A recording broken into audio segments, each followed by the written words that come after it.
Hi everyone, welcome back to the channel. Today I have a new Line 6 Helix Tone tutorial for you, and this is how to dial in an Eric Johnson style preset. I'm only taking two of his tones, the clean tone and his violin lead tone, and I'm going to show you how I dialed them in. And this is more tailored towards an Austin City Limits type of tone. So for the violin tone, it's a little bit on the darker side compared to the actual studio recording, which is definitely brighter, more bitey than what you would hear in the Austin City Limits recording. Today using my Michael SX Custom, and I'm going to stay on the humbucker the whole time. I'm going to be splitting it, so by pulling out the tone knob, splitting this Lawler low wind imperial, and that's kind of for the clean stuff, and then pushing it in for the lead. And obviously you can use this with single coils. I used it with my SE Silver Sky on the bridge and it sounds great, so just give it a try yourself.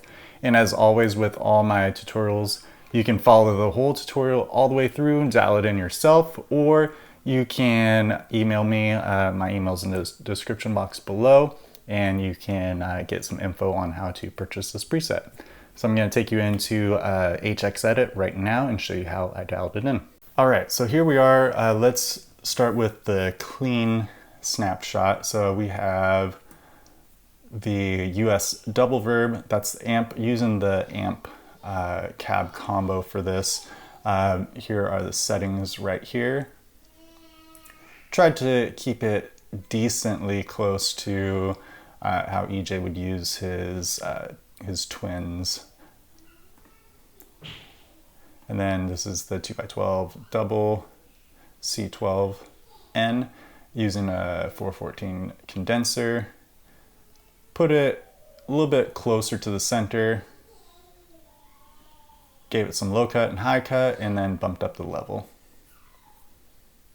And then before the amp, we have a compressor, so the red squeeze. Here are the settings for that. This is the Elephant Man, so the Memory Man style delay, doing kind of a, in this case it's kind of like an eighth note type of thing. And then we have a chorus.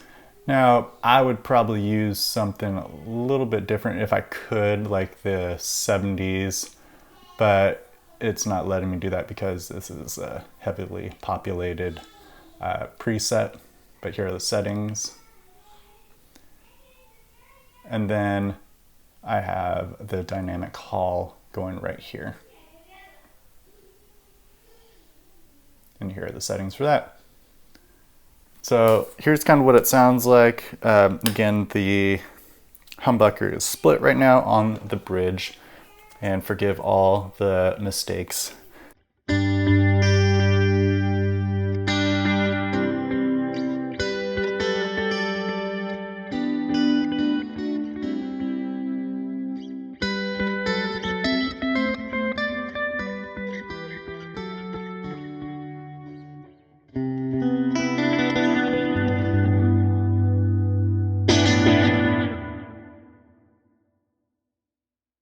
So again, it has a little bit of that modulation coming in from the chorus, but also that Memory Man style delay does that thing as well. Now let's switch over to the lead, and you're going to see the amps are going to be switching and a few of the effects. Alright, so here we are. Let's start with the amp. We're using the Brit Plexi jumped, dimed on both the bright and normal channel. Bass is backed off quite a bit, so the mids, trebles all the way off. And this is pretty close to how EJ would have his settings. And then I did give it a little bit of sag, but go ahead and mess with that a little bit. We have two different cabs going here. We have the 4x12 1960A with a 57 in front of it at a 45-degree angle. And we got some low cut, high cut, and boosting level just a little bit. 4x12 greenback 25 with the 414 condenser. moved a little bit towards the center, and then some low and high cut, and again some level. And then let's jump over to the overdrive, the distortion block. We're using the valve driver, so like the tube driver style, bass and treble all the way off. This one doesn't smooth out as much as I would like, but just kind of mess with the gain and see how it works for you. I do like to have a dynamic ambience set to stereo, just to give it that kind of room effect. The reverb at the end stays exactly the same. And then the delay is the transistor tape. Kind of subtle-ish, set to stereo. And then here's something that I'm messing with. It's the dual pitch. Kind of give it a little bit wider spread. It's like in the fractal world, using an enhancer block at the very end.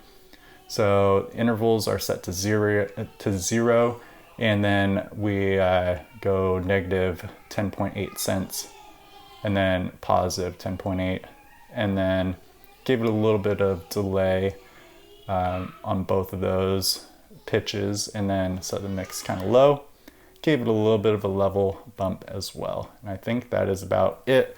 Going to be on the humbucker, full humbucking on my mic Lowell. And here's what it sounds like.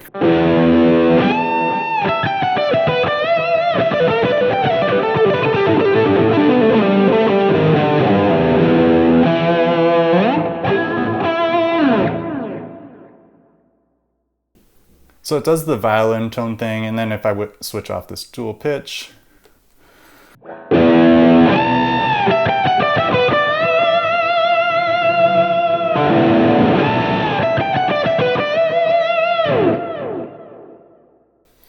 so in my opinion, the dual pitch kind of smoothens it up a little bit, which I really like, but that is basically it.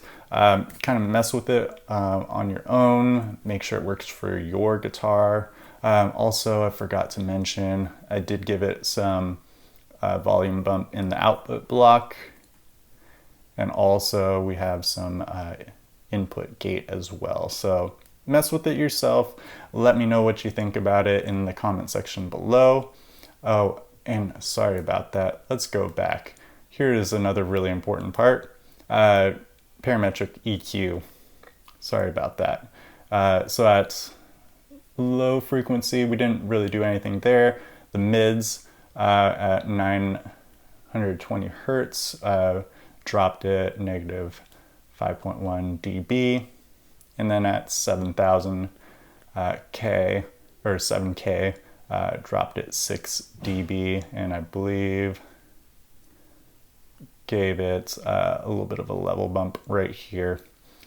Again, sorry about that, but that's a big part of this sound. Let's go ahead and play with that. So.